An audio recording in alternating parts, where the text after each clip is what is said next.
Hey guys, Sarah Noked here, back again for another fantastic day in the life of an online business manager. And today I'm thrilled that we have Lenica Stephen here. She is a mentor in our OBM school community, and we've worked together extensively over the course of her OBM career. So I'm excited to have her on the show talking all about what her day in the life of an online business manager looks like. So enjoy. Hey, Lenica, I am so excited to have you on our channel today talking about all things OBM. You are one of the mentors in our OBM school community, and it has been such a pleasure to work with you over these years. We've actually met each other in person before. Can you imagine? I was like, I know.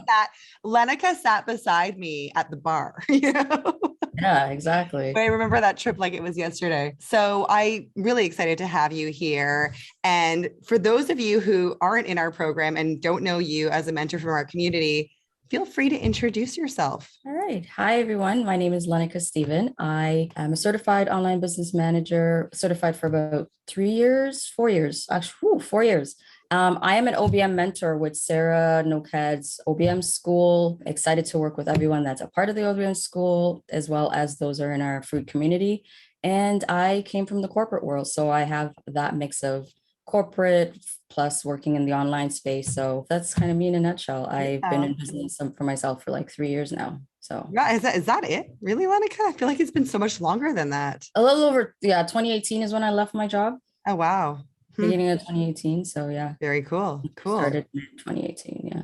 Very nice. Well, Lenica, it's really great to have you here. It's awesome to have you as a mentor in our community. And so I want to just, obviously a big part of this is giving people some insight into what a day in the life looks like in your OBM business. And as we were just chatting before here, I think it's safe to say that all OBMs are not the same, and we all come with our unique corporate skill set and things that we brought to the table. I know that you have a slew of certifications. Not only are you a certified OBM, but you also are a certified PMP, right? And other whole host of other things. Yeah. Like I feel like conflict resolution do I remember that Change correctly? management Yeah, practitioner. change management, like something else. Yeah. Yeah. So tell us a little bit about how your background really plays into your unique skill set, rather, as an online business manager, because I know that, a lot of us have a more generalist OBM perspective. Some of us are more specialized.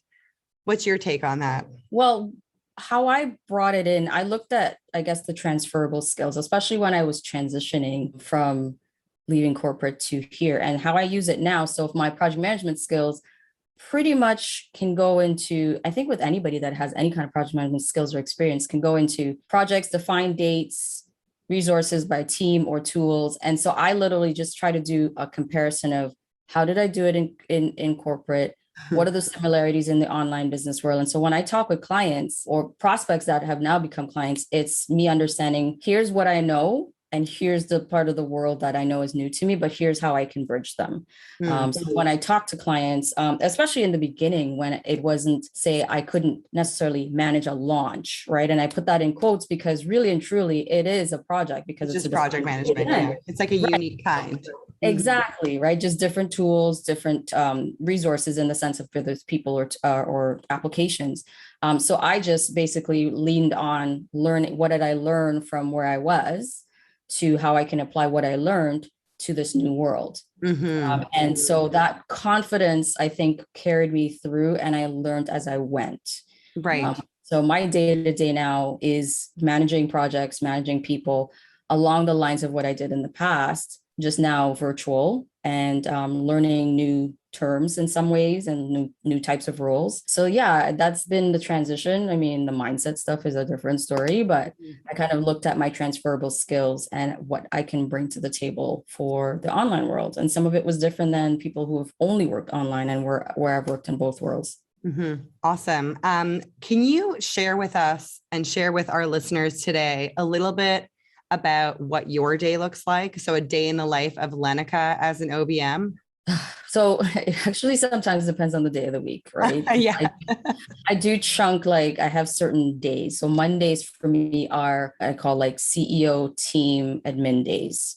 So my Mondays typically look like a hot old mess. No, I'm joking. Sometimes it does, right? Like I'll work to start the day with like reviewing the plan that I might have kind of finished off on Friday. Like, what do I want next week to look like? I look again Monday morning. Planning. Yeah. What does my week look like? Projects, team meeting, client meetings, all that stuff. Then I meet with team to kind of go over what we're working on this week, anything that's changed. Either I've switched gears and go, you know what, let's work on this first over this or something. And then admin. So it's either like, proposals or calls. I do have a couple clients that I have 1 or 2 meetings with on Mondays for their admin work. And meeting with their team as well? Yes. Some of them I work with. Your team meetings, and then you have team meetings with your clients' teams. Yeah. So and how many clients do you have on your roster right now? 4. 4. Yeah. With probably 2 more coming on. Right. And as your team expands. Yes. As we're going into talk a little bit about that too. Team. Yeah. We're heading into agency territory. Very soon, hopefully beginning of the year at the latest. So yeah, it starts with I need to settle myself first, quite frankly, fill my cup, my plan, so that I can help my clients. Fill my cup. I need to make sure I'm okay. And not just for my business. I'm like literally looking at what do I need to fill for my clients so that when I do meet with them, whether it's in the afternoon or Tuesday morning, I'm way more prepared than not. Like, you know what I mean? So you know what's coming up. You can give them the story straight because they're expecting us to come to the table with the plan. Because I mean, if we depended on the client for the plan, we'd be like, up the creek with no paddle, as they say. Exactly. So that it helps me to get my Monday morning. I don't have any client meetings first half of the day. It's so funny because I'm the same. Like Mondays and Tuesdays are primarily the days where I have meetings because I can't talk to people every day of the week. I don't want to put on. I want to be like in my pajamas talking. So that's the Monday's your planning day. And then what happens on Tuesday? You have a few more meetings with those occasional clients. So Tuesday to Thursday, normally Tuesday to Thursday, I'm open to having meetings. And I only have it between like, say, about 11 a.m.-ish to about 4 p.m.-ish. So I do time block and I chunk. So that's why I say it depends on the day of the week. So that, one, to your point, I'm mentally prepared because I find it takes a different energy for meetings than it does for just doing deep work. Right. Like, so if I have a bunch of meetings, like one right after the other, I actually sometimes prefer that so that when those are all done, I now can sit in my own space or like camera, like PJs or whatever. And naked. No, joking. However, do the work, right? Versus having one meeting here. Like, so that's why I chunk those meetings. So it's client meetings, prospect meetings, if I'm meeting new prospects, and then in between there's team meetings. So Tuesday to Thursday is that. And my calendar is only open for new calls on Tuesdays and Thursdays. Wednesdays is work day if I can work, it's a bit flexible. Meaning like just catching up on what's a work day, like implementing. Yes. So like Wednesday will be organizing projects and stuff. Yes. Yeah. So Tuesday I do get work done, but I leave Tuesday and Thursdays for meetings. Some Wednesdays, it depends on what's going on that week. If there's a launch or something, there's flexibility, but Wednesday is my heads down day. If I can help it. I try not to have meetings.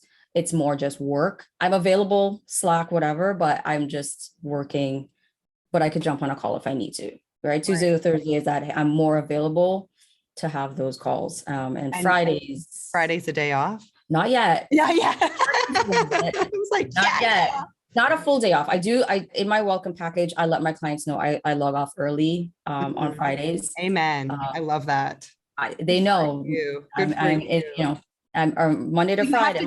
You have to train your clients to know your schedule. And I loved how you mentioned the welcome pack because we're big on welcome packs over at OBM School. Yes. And making sure that you set very clear expectations for clients from the onset of when you can be made available to them. And also the communication channels. You mentioned Slack. Yes. Having one. I put one line of communication, not 800 different ways.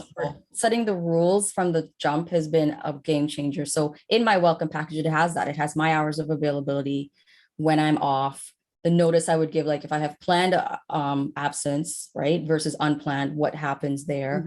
And then I also have in that what the communication protocols are. What's the best way to reach me? What's the average turnaround time? The different ways to reach me for different things. So if it's projects, all projects go here. If it's regular meetings, it goes here. Like I've laid it down and they get And that. do they actually follow your rules?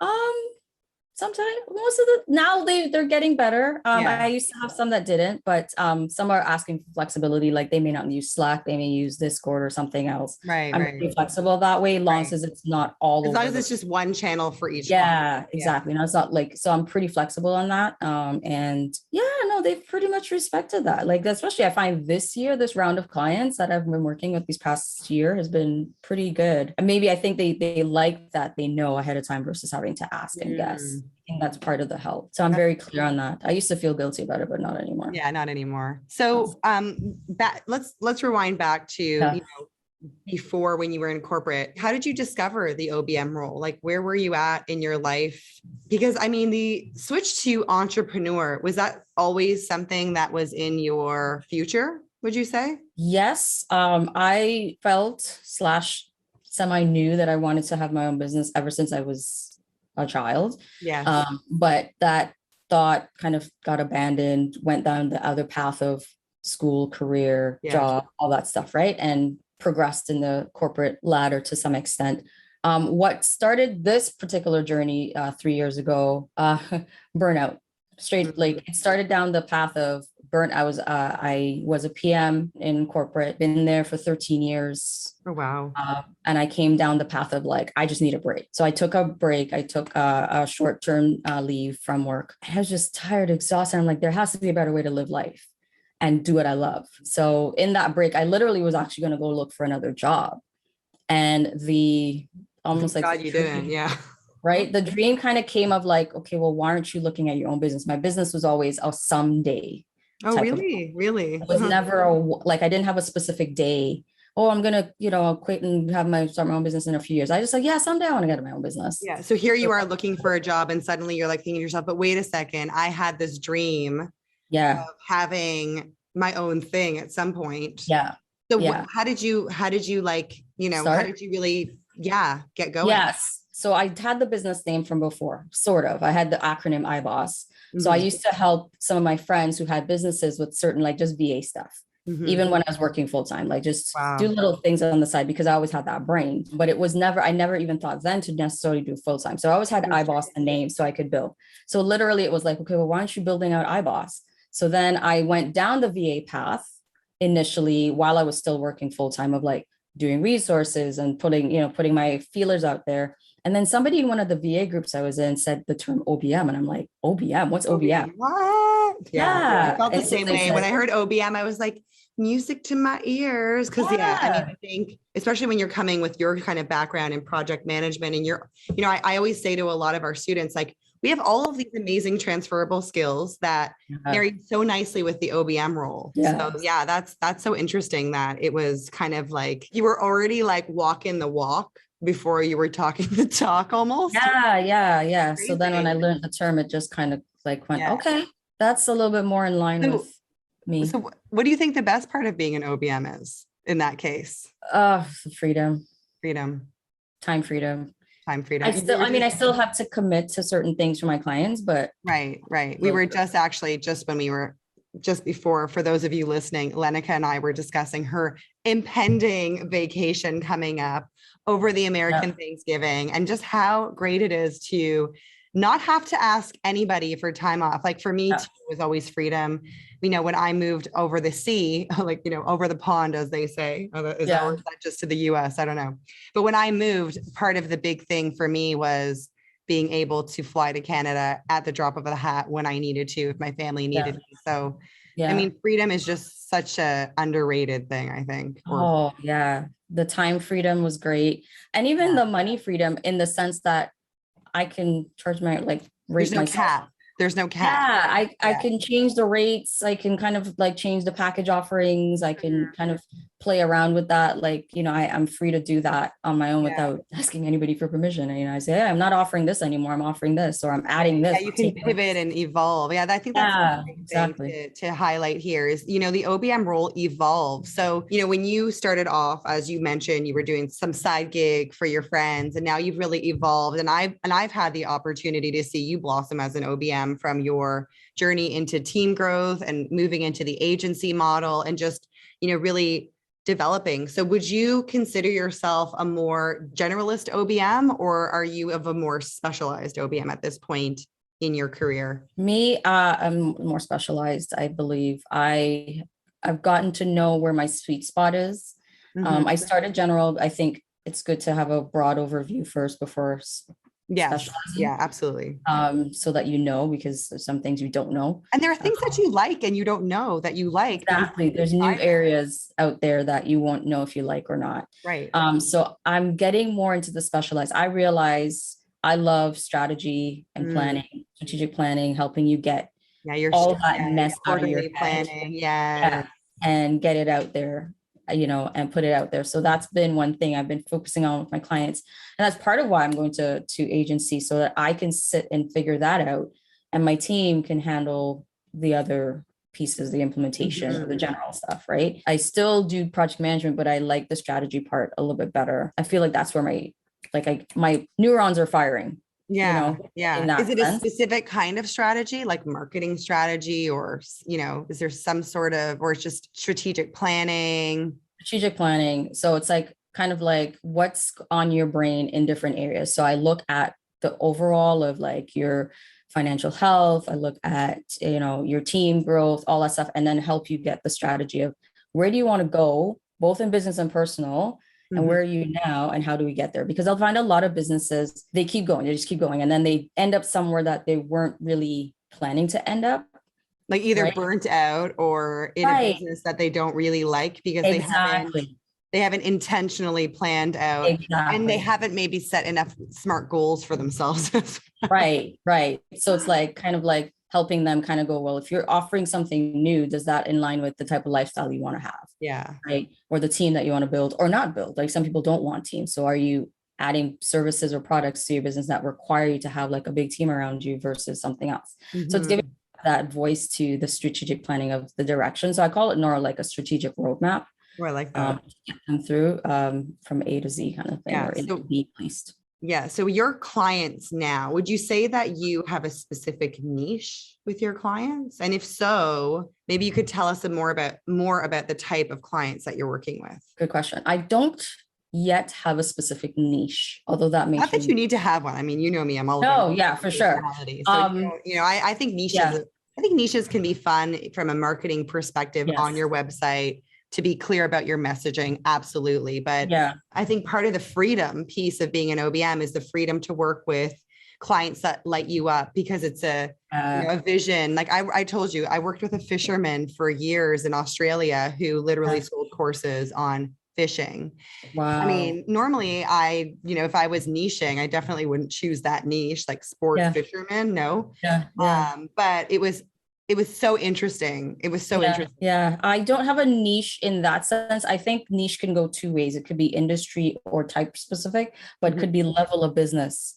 Okay. So I do look at level of business. I think I like when you have at least one defined offering, right? You're not still figuring out what you want to offer. Proven business model. Right. Proven business model. It's huge, because especially I think coming in at that stage, you're able to sink your teeth in a little bit better. There's something to manage, quite honestly. Yes. I mean, if there's no proven business model, there's nothing really to manage, team or no team. I know that a lot of the times in an ideal situation, a client would be making at a minimum 10 to 15,000 in revenue with at least one team member, like a VA, virtual assistant to manage. But, obviously things are not always clear and straightforward. But there always needs to be the proven business model, the client with mindset for delegation, and at least consistent revenue, or, 100, low six figures, let's say. Yes, minimum. And I say that because then we start making plans. They're more comfortable to move forward than not. Right. So it doesn't hold me back from doing what I do, and our relationship either, because if they're hesitant to do certain things because of budget where they're at, right, it's a very tough relationship to navigate at that stage. So I look at the level of business. I guess if I'm niching, it's where you at in business. Yeah, I like that. And generally speaking, you're looking for what in particular, like low six figure, like higher six figures, mid to high six figures and up. Yeah, that's cool. Yeah. And so you have your 4 clients on your roster right now. I know you're bringing on more and you're expanding your team like crazy. Yeah. Tell me a little bit about like what kinds of clients are on your roster right now. Okay, cool. I have actually, it's interesting. If I'm thinking industry wide, very different spectrum. So I have a coach who is a relationship coach. So that's like different client base, different everything. And then I have e-commerce that deals with hundreds of products that rotate every week. So I'm also dealing with fulfillment issues there. I have a client that's an accountant, and he actually is a coach. So I've gotten him out of the practice phase now. We've done SOPs and stuff, and now he's in the coaching side of accounting. So him and I are kind of semi-partnering to help coach his current clients that they need systems and processes, as well as whatever he does in coaching. So that's an interesting one where that's a nice relationship, mutually beneficial relationship. Yes, very nice. And then I have a doctor as well. What kind of doctor? Psychiatry. That wants to get, again, kind of the same thing. So, and then I may have a lawyer as well. So traditional service professionals, commerce, and online coach. Nice. Very cool. That's very interesting. Yeah. I know we've talked about this before. I know most of your clients come through referral because you've been, I mean, you've been in OBM for the last 3 years. So you do have a lot of referrals coming in, which is fantastic. What are some other things you do to leverage getting clients? Is there any suggestions you can offer up to our listeners who are at the beginning of their journey? I found relationship building was huge for me. And don't be hesitant to invest in like masterminds, those types of groups. Sometimes you get what you pay for. So some of the free ones are great. I've made connections there, but I've had some of my clients come through masterminds that I've been a part of. I've joined for help in my business, but because we all have different expertise and I'm, helping, like if we're doing like a hot seat or a round table and I jump in with something, they've now come to me kind of going, can we talk more about XYZ these systems that you set up for all your clients? Yeah, exactly. And manage projects and hire a team. Ooh. Yes. I just got out of a project with a client that masterminds are a great place. Conferences. Also, I love retreats. Like those short, I'm just waiting for those European ones to open up again, like I'm open for a retreat right now, man. I know, I feel you. A mix of business and pleasure. Yeah. And speaking, I've also done some speaking engagements too. So don't be shy to do some speaking as well and podcasts. Yes, that's very true. Yeah. So those are the areas. Yeah. So it's been really great speaking with you about all of these things. Now, the $1 million question, what advice would you give to an aspiring OBM who's considering making this transition? Jump. Just how high can you jump? Right. Just make it dream. What advice? Don't compare yourself to anybody else that's in that journey, because I wouldn't say everybody goes at a different speed, but our successes may come and go at different rates, right? So where someone just comes out the gate and gets client as soon as they jump their business, you may take a couple extra months, but then eventually like you soar. So I try to say, don't go down comparison alley, right? You look and you see how you can tweak. That's a huge for me, because I went down there a couple of times. And we've all been down that road. That road is not it's a self-loathing road that nobody needs to go down. It's an easy road to get caught up in when we want to be hard on ourselves, which I think is pretty characteristic about our community, to be a little bit tough on ourselves and to be, dare I say, overachieving perfectionists. Yeah, well, the thing with like OBM operations type roles, it's not necessarily always seen as sexy. You go sales and marketing, like, you know what I mean? Like people like that. But when you're there, a lot of these roles are behind the scenes, right? They're the silent foundation. And so there comes how do I talk about like systems and processes? It seems so boring. Trust me, the right business, when stuff's falling all over them, they'll want that and they'll understand the role. Yeah, so exactly. Doesn't matter where you come from, whether it's corporate, coaching, like everybody has a skill, and I'm being very sarcastic. I think we have a bunch of skills that we can all transfer to this online world, right? Like I came from corporate. If you came from being a doctor, if you came from being anything, there's all kinds of people. There's skills that we all have. You bring so much to the table. Yeah. So don't be shy and think that you need to know all the tools, because I don't even know all the tools. No, me neither. I tell people all the time, I'm like, tech changes, like, oh, it just changed again as we're having this conversation, Lenica. Somebody is in their basement creating a new application for something right now. Exactly. That's going to revolutionize the world. And it's not just Facebook changing their name. Exactly. So don't get hung up on, I don't ever worked in online. Don't get hung up on those things. Look at you and your past experience. Even as a parent, like I saw your article about the school trip mom and what you learned, right? So even there's skills that we all have. So take that to start and just start in that area, and then just expand your skills and stuff, like even going things like OBM school and being around other people like us. And we're like sponges. We'll learn from each other. We are sponges, and we are also big on research. And I know, because I was speaking with someone earlier today who is interested in OBM school and, obviously doing all of her research. I'm like, that's just so characteristic of our community. Of course, that's what you're doing. And she said to me, I don't have any other options. I have to succeed at being an online business manager. And she was telling me about how she's already landed a client. She's charging at a rate that she's really happy with. She has a really great, she actually also in Toronto. But it was amazing, because the whole time she's talking to me, I'm thinking to myself, it's not, and I don't mean to be cliche, but it's a marathon. You have to enjoy it, and it's not just about crossing the finish line. It's about really embracing the feelings and the constant need. I mean, I think as a community at large are constantly seeking out and learning new knowledge and seeking out opportunities to learn new knowledge. It's like a part of our blueprint DNA. So it's like, what is being proud of yourself or satisfied with your business? I mean, once you're there, you put the benchmark up higher, and then you put it up higher again. So I was just trying to say to her, I'm like, you have to really celebrate your wins. You've got a client already, you're making good money. Yes, you feel maybe insecure about some of like the more things happening as an OBM. Maybe there are skills you want to brush up on and all that stuff, but more or less you are on the right path, and like, give it to yourself, Okay. It's okay to be proud. No one's going to take that away from you. Exactly. At every level that you go to, you're a student. You start as a student, right? Like think boring if we knew everything, and experienced everything already. Like it's about experiencing, the clients, the good and the bad, the businesses, the good and the bad, all of it. Yeah. You'll get to a point where you even celebrate sometimes the tears that you have later. Like in the midst of the tears, you won't, but like, you're kind of like, wow, okay. So just personal growth journey, right? Right. Yeah. So don't be afraid to be a student at every level.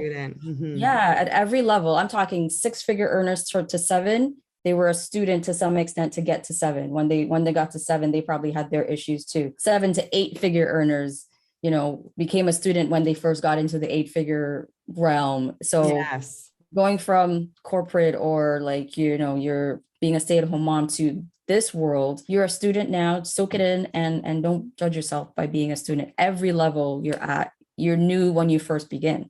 Right. Your first kid, how you were with your first child is different from the child number 3, right? So that's right.